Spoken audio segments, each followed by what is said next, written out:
Today, we are diving into a really fascinating story that starts with a totally impossible event and, well, it ends with a question that we never really get the answer to. It's I Sell My Dreams by the Nobel Prize winner Gabriel Garcia Marquez. Now, he was a master of what's called magical realism, which is just a fancy way of saying he makes extraordinary things feel completely normal. So what happens when a single strange memory connects a freak accident to a woman who says she can see the future? Our story kicks off not with a whisper, but with a huge bang. We find ourselves in Havana, Cuba, on the beautiful sunny terrace of the Havana Riviera Hotel. And everything is peaceful, right? Before something completely unbelievable happens. Can you just imagine the chaos? You're enjoying a calm morning breakfast, and then suddenly, what feels like a dynamite explosion shatters everything. A single giant wave just leaps over the seawall, grabs a car, and smashes it right into the side of the building. The lobby is just a storm of shattered glass and flying furniture. So as the cleanup crew starts working, nobody's really paying much attention to the car that's literally stuck in the wall. They just figure it was parked nearby. But when a crane finally pulls it out, that's when the real mystery of the day begins. The scene inside that car is just devastating. The driver's body was completely shattered by the impact.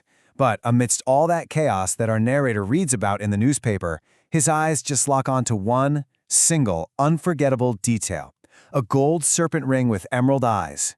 That one detail, that ring, it's like a lightning bolt to his memory. The narrator is suddenly thrown back more than 3 decades, and he can't help but wonder if this tragic victim could possibly be a mysterious woman he once knew, a woman whose real name he never even learned.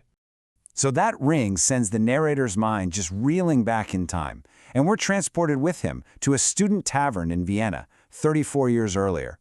This is the moment he first laid eyes on her. He remembers meeting this woman, who was also from Colombia, and she just seemed so out of place in Vienna right after the war. She wasn't, beautiful in the usual way, but she had this charm that was just impossible to forget. So he and his friends gave her the nickname Frau Frida. Naturally, our narrator was curious. What was a woman like her doing there? So he just asked her. And her answer was so simple, so direct, and just utterly strange. She said, "I sell my dreams." And believe me, she meant it literally. So how does someone even start a career selling dreams? Well, for her, it all began with a really tragic prophecy. As a little kid, she'd tell her family her dreams every morning. When she was 7, she dreamed her brother was carried away by a flood. Her interpretation? He shouldn't eat any sweets that day, but the boy secretly ate a piece of caramel, and he choked to death. After that awful incident, her ability basically became her job. She was hired by a wealthy family in Vienna, and her only job was to tell them her dreams at breakfast and interpret them.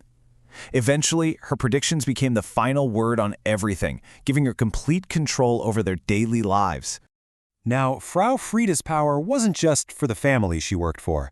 Oh no. The narrator himself was about to become the subject of one of her urgent and pretty life-altering predictions. One night in the tavern, she came to him with this very serious warning. She told him with this unshakable certainty that he needed to leave Vienna immediately and not come back for at least 5 years. And the way she said it, there was just no room for argument. Her conviction was so powerful that the narrator didn't even think to question it. He packed his bags and got on the very last train to Rome that night. He never went back, and for the rest of his life, he kind of saw himself as a survivor of a disaster he never even saw. So, years go by. The narrator keeps his promise and never returns to Vienna. But their story, it isn't over. A chance encounter is about to bring them together again, and this time, there's a very famous and very skeptical person with them. Okay, so let's just track this for a second. It's 13 years after he fled Vienna on her advice, and now the narrator is in Barcelona, and he sees a familiar face. This is actually the last time he'll see her before hearing about that terrible crash in Havana. And who's he with in Barcelona? None other than the legendary Chilean poet Pablo Neruda. As they're walking, the narrator spots Frau Frida, and he gets really excited to introduce his famously skeptical friend to this woman who, sells her dreams.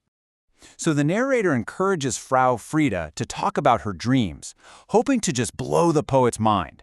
But Neruda is completely unimpressed.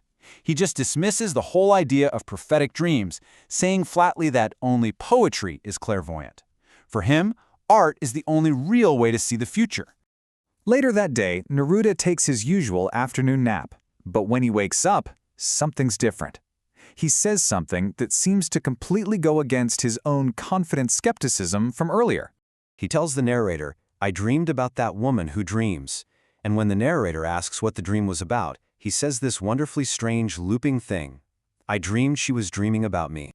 And this is where reality just kind of bends. Later, when they find Frau Frida to say goodbye, she tells them that she also had a dream during her siesta.